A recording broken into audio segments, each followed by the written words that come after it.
Hey everybody, Neville Archambault here, and I'm here with the supplement advisor, and we're going to have a little talk about supplements, maybe some films, definitely the films 13 and 14 cameras, and see where we go. I'm glad to be here. Thanks for having me. Welcome, Neville. Thank you for joining. Hey, thank you. Thanks for having me. I appreciate it. No problem, man. No problem. Thank you for taking your time and to join us today. We're very excited to talk about some interesting topics with you so people can get to know you a bit more. Thanks, man. I appreciate it. I was looking forward to doing it. I know we've been trying to do it. Hard to figure it out, right? But here we are. Yeah, 100%, 100%. All right, my man. So can you tell us how you actually got involved in acting and fitness as well? Let me see. Well, as a kid, I had done some stage stuff as in grade school, and later on, I actually got involved as an actor professionally through stage, because I ended up working on stage, and I had an issue with my mom, her family issues. So you ran away from home with your sister? A lot older than I was, and we landed in this really great little town, and the town had a theater that was really well known, very reputable house, professional, and I noticed that they were doing auditioning, and I auditioned, and I got inside their project, and from there I started working there for some years. So the whole time being on the run, and I got myself into a school system, and basically that's how I did. I was living and working on stage, and I later went to once I got out of high school, I went to Los Angeles, and I started to audition for commercials and television and film stuff, and I did pretty well. It was a difficult thing, of course, jumping in from stage to TV or film, but I did really well commercially because I had a real commercial kid look, and so I did that for a while until I got into school, and I started to well, I'd actually been working out in high school. I'd begun to work out a bit in high school, but there in LA I started to really work out in some of the big houses like Gold's Gym in Venice, and which is real hardcore, hardcore, and I love working out, so it just became part of my life. Actually, I was so much into it, and I know a lot of people couldn't understand this, but it was my addiction, and it's all I really wanted to do. Although I tried to be responsible and do things like go to school and whatever I could, not just working out. But then later, I got away from the acting, and I got into the fitness business. So I wasn't really sure exactly where I wanted to do this, and I didn't want to do it in LA. As far as I wanted to work with fitness products, and what I did is I ended up moving to Mexico, and I opened a couple fitness stores there, and I opened a gym. I quit acting, and that was my new life. And it was actually really, really great. I liked what I was doing and was really content. And one day I ran into a woman down there in Acapulco, and I had known from Los Angeles. She was a producer, and they were doing a show down there, actually a film, not film, I'm sorry, a TV series.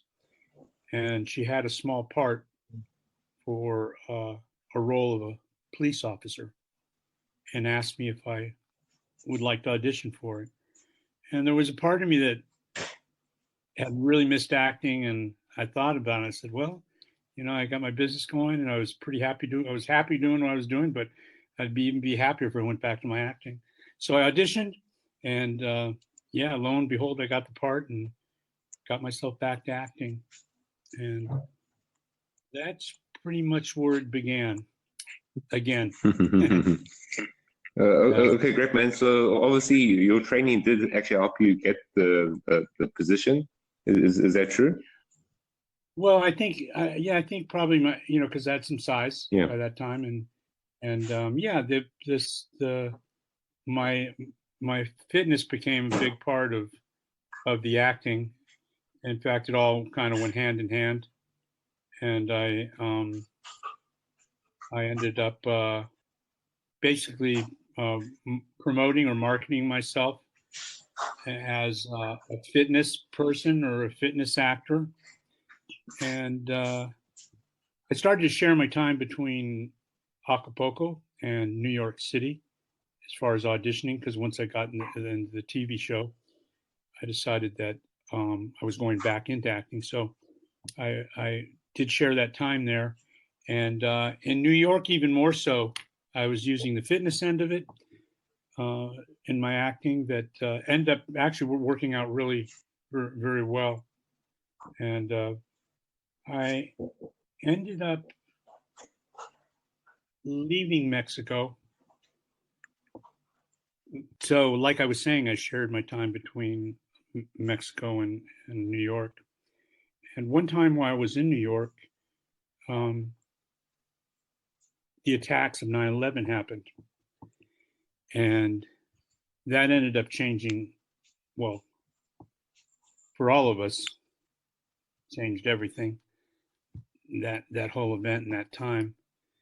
But I ended up losing or not continuing my business in Mexico because Mexico was hit so hard economically.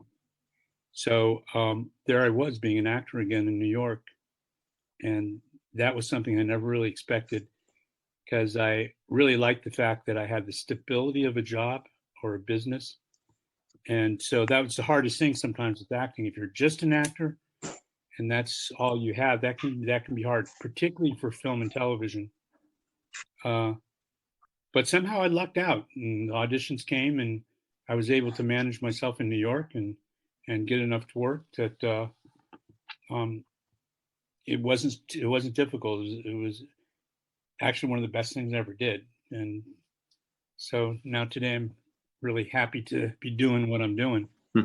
Great, man. And okay, well, obviously you said that you put your fitness and your acting together. Like, how consistent do you have to be with that since you do that? Like, do you always have to be a certain leanness? Well, yeah, that's a good question, because when you market yourself as an actor, you have, of course, your photos, and those photos need to be consistent to who you are. So if you're going to go for an interview or a casting, you need to reflect your photo. So since the physique came into it, I had to present that, a certain size. So, but that was pretty easy for me because I was really, I guess, an addict to my fitness. So it wasn't a struggle for me it never has been to be in the gym and to maintain that fitness. So that was pretty easy. But as far as marketing yourself as a fitness person and actor, there's different varies you can do. For example, I can go out as different characters. I could go out as like a policeman or maybe a fireman or a plumber or anything that would be considered a size or a character actor or an image.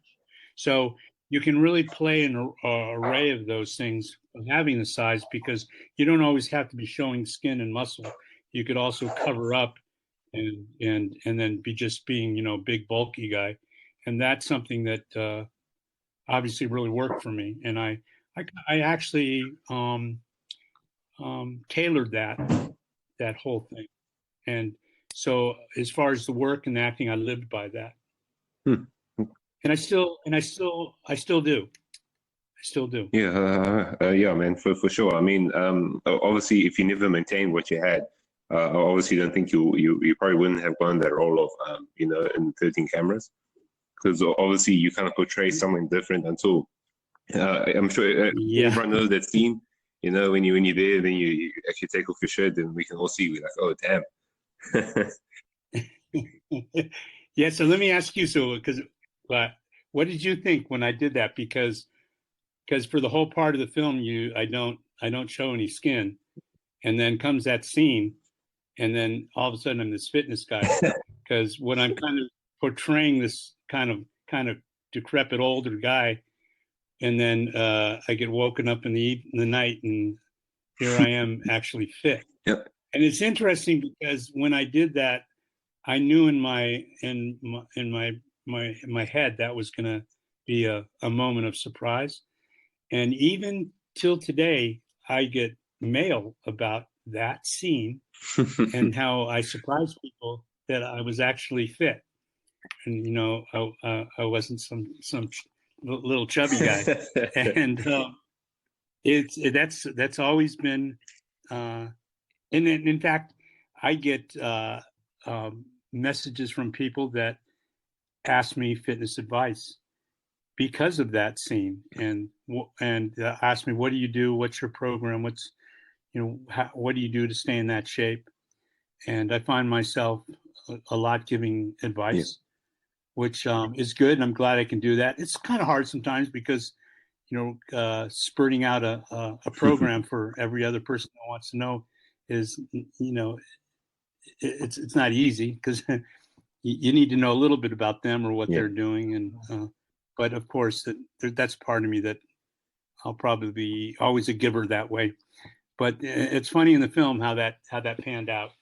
Yeah, man. As soon as I saw that, I was like, you know what, I have to get you on here. We have to find out your secrets.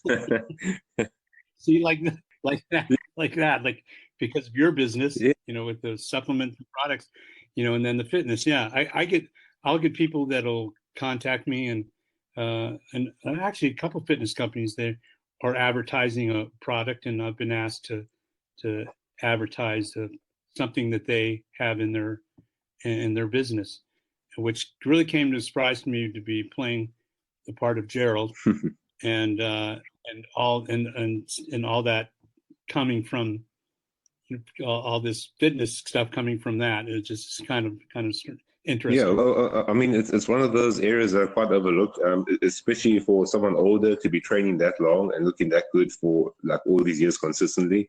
That's what I find is very rare to find. So I think that's the main reason why I wanted you on here, is just because you don't really see that anymore, where someone's that consistent over many, many years.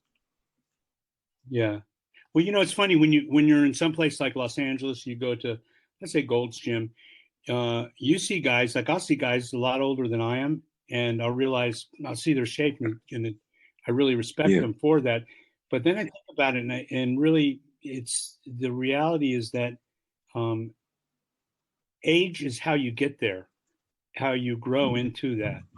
And if you're always going to be fit, like I'm always exact to pretty close to my food, and to every day, absolutely protein shakes. I'm really good with my supplementation, with my aminos, and my lifting, my training. So I think that really, like I said, age is how you make it. It's what you become. Yeah, 100%, man. And it's people. I hear people say, well, I'm going to be 40, and I'm still old. And you have to laugh. I laugh because I think, it's so interesting, they say that, because it's maybe that was something that would come from our parents' time or my parents' time, where their agenda was to work. 5 o'clock came came the cocktails, and they probably smoked some cigarettes. So that was the reality of the time. But it's really all how you treat your body. And I always look towards my future because of it. I think my fitness actually is really what is my guide.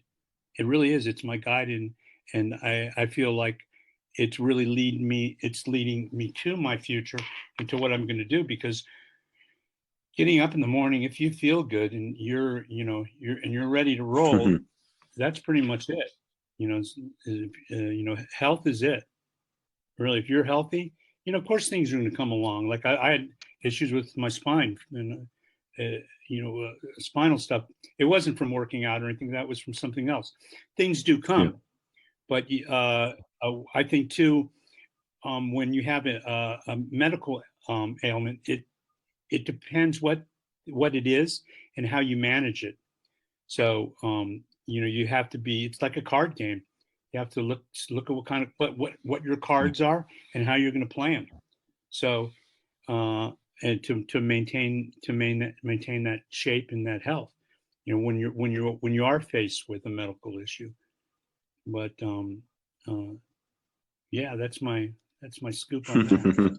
Okay, no, I think we should talk. Well, obviously, I know what you use, what supplements you use, but can you obviously give like a rundown to the people listening, like what do you use every single morning, like over all these years? Like almost your ritual. Well, I pretty much, I do the essential, aminos always, and I do, your regular vitamins, of course, the D, your C, all those things that you would expect. But I think the thing that really has been important, or at least for me, and of course our chemistries are all different, but I have a protein shake, in the morning and in the evening, and that never changes. And I hydrate really well. So I'm pretty strict about having my level of protein and my carbohydrate. And I look at it this way: if you have enough protein on board, it'll help you burn your fat and maintain your muscle. And then, of course, a good carb helps you do the same. It's really a combination of things. And of course, most and fitness people they know that, but not everyone does. But it really is true. It's maintaining kind of the perfect amount of protein and the perfect amount of carb. As far as protein, I use like a designer whey,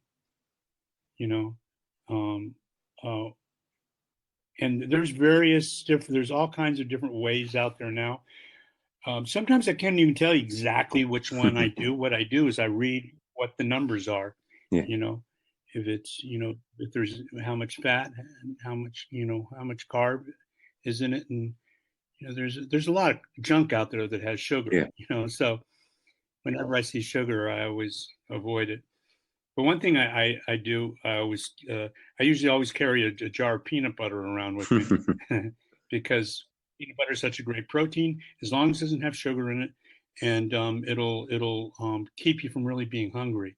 And that too is another trick. And I think in fitness is if you're never hungry, then your body never depletes, or it's not starving itself at any point. You're always fed well, so it'll maintain your muscle, your bone density, and your body will be consistent in all those aspects. So I think that's really important, and it's always, I feel like it's always worked for me. Yeah, 100%, man. And for your training, like what motivates you to like keep on training like nonstop? Is it like a desire that you have, or like what's changed over all the years? Has anything even changed? Well, I'm just I stick to the classic bodybuilding program, which is I train 5 to 6 days a week, and I alternate my body parts. So it's 2 body parts a day, and I alternate. That's as far as the workout, and that's just a given, because you after a certain while not using a muscle, it atrophies. So you got to keep it going. So I think, like I say, it's every 72 hours. Like that, which always make me laugh. But so you keep that you stay within I stay within that range. And I've just never been I've never had a reason not want to work out, because I always feel so good. Good. I always feel so good about it. If I don't work out, I feel like I'm really missing, and that I should work out. A lot of people sometimes, through life, have given me a hard time because I always want to get that workout in. So maybe with the family and everyone wants to go to the beach, and I want to work out or work out first or whatever it is. It's something I'm going to do. But I'm usually up before anybody anyhow, so I get it done. But that's just it's always been something that I just I love. Just it's like the love of my life, I guess. That's great, man. Okay, so I think we're going to talk a bit about obviously your role on 13 and 14 cameras, and what did anything have to change diet wise or training wise for you to be your character, or was it just plain old? Well, like I was saying, I really didn't. I guess they probably cast me with my physicality, with the fitness part. But I didn't really, no, I didn't have to change anything to do that. There was no special anything as far as having to look ripped or anything like that. It was just, just kind of was. But there was one thing when I had started to film, not too long before that, I had surgeries, because I had some spinal issues that had to be taken care of. And it's funny, in the film, I would end up limping, but that wasn't really it wasn't about me having surgeries or anything. I did carry some pain, so if I did move differently, or I would do it to play the character, because I figured it would be best if the character was really, kind of decrepit and beat up, but at the same time strong and capable. So I would put on the limp for the character, and then I did it in actually both films. So basically, he was saying, he is he's got issues, but also he has strength, and he can take care of himself. So and then was this like your favorite role that you've ever played? Well, before I was always auditioning. There's things that I've really liked that I've done, and many things may have been at times smaller roles, but that I really did. I do enjoy playing Gerald, but there are other things of other productions and the creative process that I really enjoyed. Like I did a role in a film called Violet and Daisy, and that whole process of production, even though I wasn't starring in the, let's say, in the film, the process was really fun and really exciting to me, and it was more in production and who I had to work with, and that was really, since sometimes you could be doing a heavier role or a more significant role, but then maybe you're doing another film that's less than. To me, it's kind of all depends on who I'm working around, and but doing the Gerald role was really challenging, and it wasn't necessarily easy. So, because how I portrayed him, I had to kind of dig down deep to get that character, to get that, you find that guy, find him and keep him. Sometimes you can audition and you, let's say I did a film called The Bronx Paradise, and where I end up playing a bad cop, and I auditioned with the idea, the concept I went in of the role.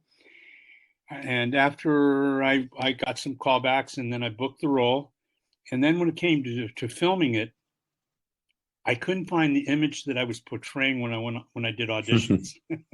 So it's like all of a sudden, whoever I was playing, I couldn't dig down and find him again. He was like lost. And so that's always something really interesting to fall into. And that's happened to me a few times. But yeah, so doing Gerald was something that was a little bit difficult, but I could always find him. Meaning, I could always play him.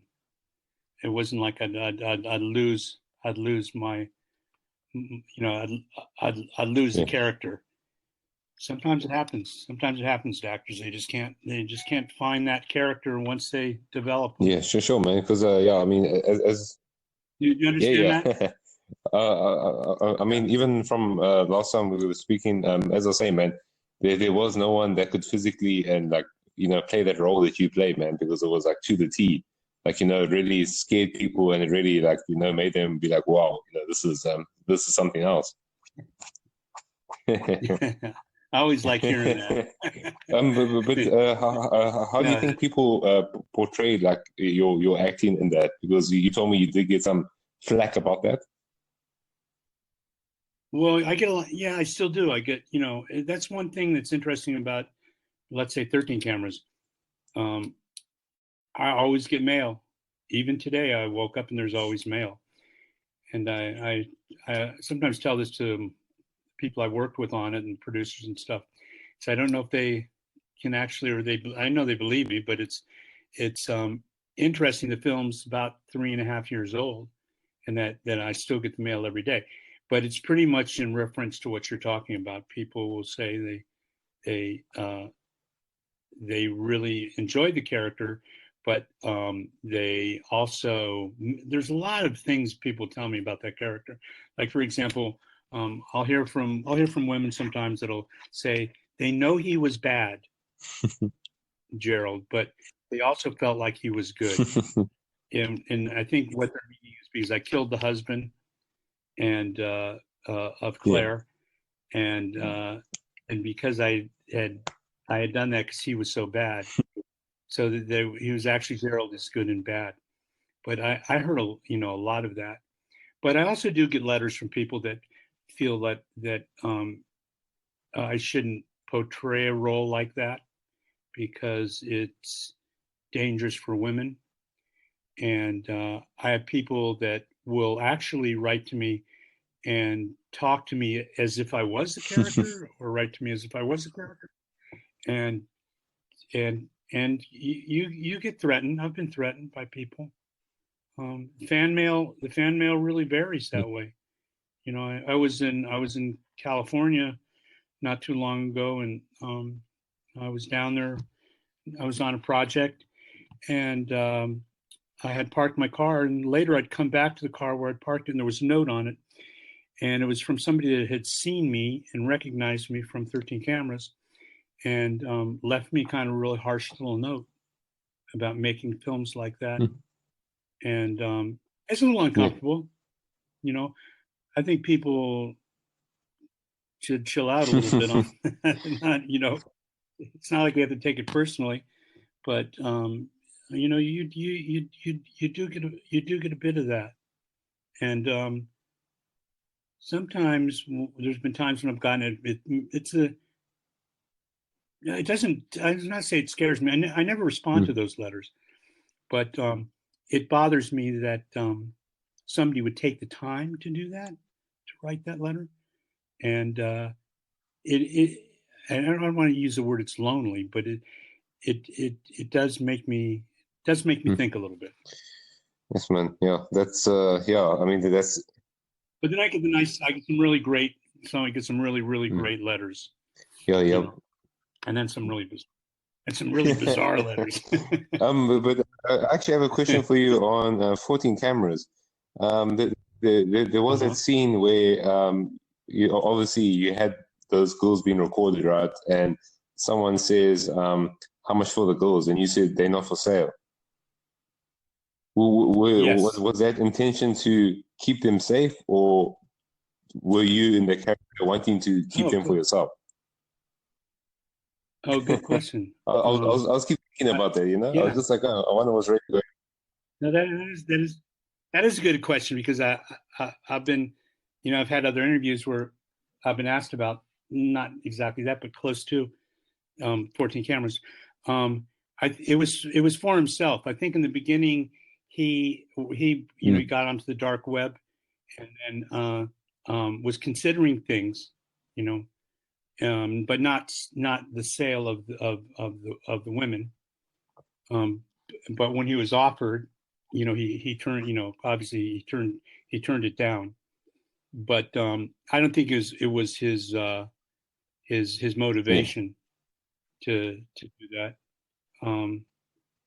I hope on the next, let's say 15 cameras is done, and there's a lot of requests for that. Of course. For 15 cameras, I get a lot of mail on that, man. It's like I feel very alone with that, because it's me that's answering those letters, and sometimes I want to tell the production, "Hey guys, man, there's a lot of people that ask about it."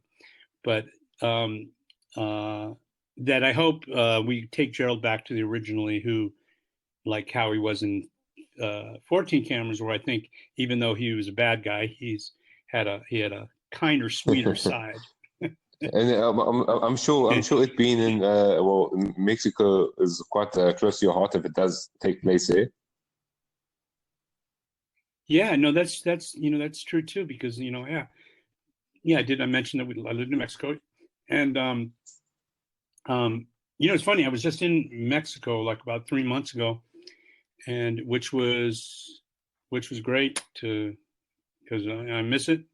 And but anyhow, I was down there, and I guess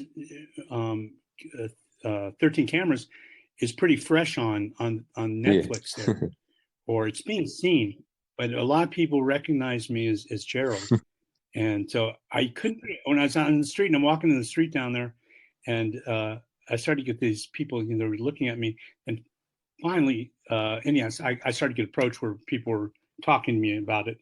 So I was really surprised how popular 13 and 14 are in Mexico. But it would be to do 15 and in 14, obviously he escapes Mexico, but to do 15, or if we do it, it would be it'd be great if we did something down there. Yeah, I like the whole idea of him escaping to Mexico. Yeah. And I mean, even you said yourself, you actually are fluent in the language as well, which is quite cool, because obviously we heard you say a phrase there in the language. Yeah. Oh yeah. Well, I had when I was in fourth grade, I think I had my first Spanish. It was in the school that I went to. They would, you'd have an hour a day where they teach you Spanish. So my Spanish kind of started early, but during my times of living there, and it is my second language, and which I'm really glad for. I think that's one thing that we as Americans, we have, here our neighbor is Mexico, and we don't speak Spanish, and to me that just is pretty wrong. Because if you're in pretty much any other country, like let's say even Europe, everyone, you're going to speak your neighbor's language, and we don't here. But I do, and I would. That'd be great if 15 is done, that we could do it partly in Spanish, because that is something that I've been talking about for a long time. Is films being bilingual, or and particularly here in this country, because like I'm saying, because we have Mexico, but the Spanish language is coming to our cinema, really, for the most part, or vice versa, as it should be. So seeing a lot more Spanish used, that's for sure. And what would you say are your biggest influences, like growing up? Like, what kind of people inspired you, whether it's fitness, whether it's acting? Yeah. I mean, I think on the fitness, it was pretty much the whole mecca of like, let's say, like Gold's Gym, or I ended up getting a real thing about, real hardcore gyms and good equipment. And, it's kind of like instead of being a wine connoisseur, I was a, weightlifting gym, that's a great machine. What year is that? Kind of thing. So that all was pretty easy, because I just, I love that part of my life. But for the film and television, when I started out, there was a director by the name of Laird Williamson that had cast me in more than a few shows of his, and this is when I had was in theater, and Laird was a big part of that. He actually also had done worked in LA at a time doing some acting and directing, and also another actor. His name is Jim Edmondson. Yeah, there's an actor I work with, Jim Edmondson, and Jim from the theater. He just taught me a lot as a kid, and I really paid attention to him as an actor, which was kind of instrumental to me, and he taught me a lot. But as far as film and television, it's Kevin and Matt McManus, who are the creators of 13 and 14 cameras, and they produced on 13, and also on 14, and did some directing on 14. Really amazing guys, and they have some incredible work. Look them up on IMDb and check them out on anything you can find. So they've done some really great work, and basically they're the ones that brought Gerald to me, and I'm going to be in a film with them, the film that they did, which they directed. It's called The Block Island Sound, and we're waiting for that to come out. And while we're making this, of course, we're in the time of COVID-19, the virus. So things are a little bit rocky as far as what direction, or when that will open. So it might be held back a little bit. But the Block Island Sound, check it out. That's for sure. And yeah, Kevin and Matt McManus, two really great humans, good people. And would you say that you're yet to reach your acting peak? I really feel like every day is my first day in a lot of ways. That I don't, and I think this all comes from the fitness and the workout, and of course it works your brain, and so I just look towards my future, because I want to do so much. Yeah. I really want to. I do feel, and it does make me feel like my acting has just begun. I hate to have lag time, which of course we're having now, and all I want to do is I want to work. I do feel like these. It's a brand new day. I really believe. I don't mean to say it's not cliche or anything. I really do believe that. It's like, I love to live, so like I might even work out twice today. And I'm serious. What? I think last time you spoke to me about doing some home videos for those that like want more advice and information and stuff like that during this time. Yeah. I think I'm gonna. I need to do that. It was because of COVID. Because of the virus. Yeah. All the gyms got closed, so we're all without gyms, and that to me is just really hard. So what I have done is I've created a workout in my basement where I am. So I've had to figure out a couple things. Like for one, I use some